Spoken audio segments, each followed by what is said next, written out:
Anchor மணிமேகலையோட post தான் இப்போ வைரலா போயிட்டு இருக்கு. குக் வித் கோமாளில இனிமே எப்பவுமே நான் கிடையாது. பணம், பேர், புகழை விட செல்ஃப் ரெஸ்பெக்ட் ரொம்ப ரொம்ப முக்கியம். நமக்காக ஒரு வேலையை கொடுத்துருக்காங்க, அந்த வேலையை நம்ம செஞ்சுட்டு இருக்கோம். அதுக்கு இடையூறு பண்ற மாதிரி இந்த விஷயத்துல நான் தான் பெரியவ அப்படிங்கிற மாதிரி பேசும்போது அதை நம்மளால ஏத்துக்கவே முடியறதில்ல.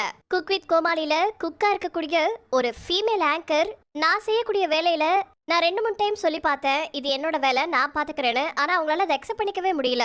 4 வருஷம் நீங்க கிழிச்சதெல்லாம் போதும், என்னை விட நீ பெரிய ஆளா அப்படிங்கிற மாதிரி அவங்க நடந்துக்கிட்டாங்க.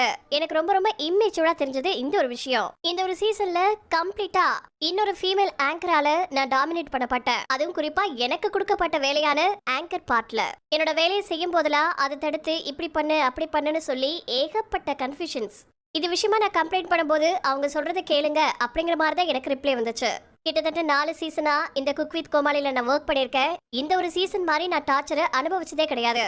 அவ்வளோ டாமினேஷன். அவங்களுக்கு வேணா இந்த வேலையை தவிர வேற எதுவும் கிடைக்காம இருக்கலாம். இந்த ஃபீல்டுல அவங்க உண்மையுமே கிரேட்டா இருக்கலாம். ஆனா எனக்குன்னு கொடுக்கப்பட்ட வேலையை நான் செய்யும் போது அதுக்கு இடையூறு பண்றது ரொம்ப ரொம்ப தப்பான செயலா எனக்கு பட்டுச்சு. எனக்கு கொடுக்கப்பட்ட வேலையை நான் கரெக்டா செய்யாம அவங்க சொல்றதை கேட்டுட்டு நான் பண்ணணும்னா அதுக்கு நான் வீட்லயே இருந்துக்கலாமே. என்னோட ஐடியாஸ், என்னோட கிரியேட்டிவிட்டி இங்க எங்க இருக்கு? அடுத்தவங்க சொல்றதை கேட்டுட்டு செய்யணும் அப்படின்னா அதுக்கு என்னோட மனசாட்சி இடம் கொடுக்கல. அவங்க சொல்றதை கேட்டுட்டு நான் அப்படி ஒரு ஷோ பண்ணிட்டு நான் எப்படி சம்பளம் வாங்கிட்டு போக முடியும்? குக் வித் கோமாளி செட்டை பொறுத்த வரைக்கும் முதல்ல ரெடியாகி போறது நான் தான். அந்த அளவுக்கு 100% என்னோட எஃபெக்ட் போட்டு நான் டெடிகேட்டிவா ஒர்க் பண்ணிருக்கேன். ஆனா செல்ஃப் ரெஸ்பெக்ட் அங்க பாதிக்கப்படும் போது அந்த இடத்துல நம்ம இருக்கணுமா அப்படிங்கிற ஒரு கேள்வி வந்துச்சு. அடுத்த நிமிஷம் நான் யோசிக்கல, தூக்கி போட்டுட்டு வந்துட்டேன். நல்லா யோசிச்சுக்கோங்க, இதுதான் உங்களோட ஃபியூச்சர், இதனால நீங்க ரொம்ப பாதிக்கப்படலாம் அப்படிலாம் கூட சொன்னாங்க. பட் இப்ப சொல்றேன், எந்த ஒரு வேலையும் யாரும் யாருக்கும் கொடுக்க போறது கிடையாது. யாருடைய வேலையும் யாரும் கெடுக்கவும் முடியாது. இப்பவும் சொல்றேன், இந்த நிகழ்ச்சியில எனக்கு இடையூறா இருந்த அந்த ஃபீமேல் ஆங்கர் நல்லா பண்ணட்டும். அவங்களுக்கு நிறைய ஷோஸ் வரணும், நிறைய ஆப்பர்ச்சுனிட்டிஸ் வரணும் அப்படின்னு சொல்லி நான் இந்த நேரத்துல விஷ் பண்ணிக்கிறேன்.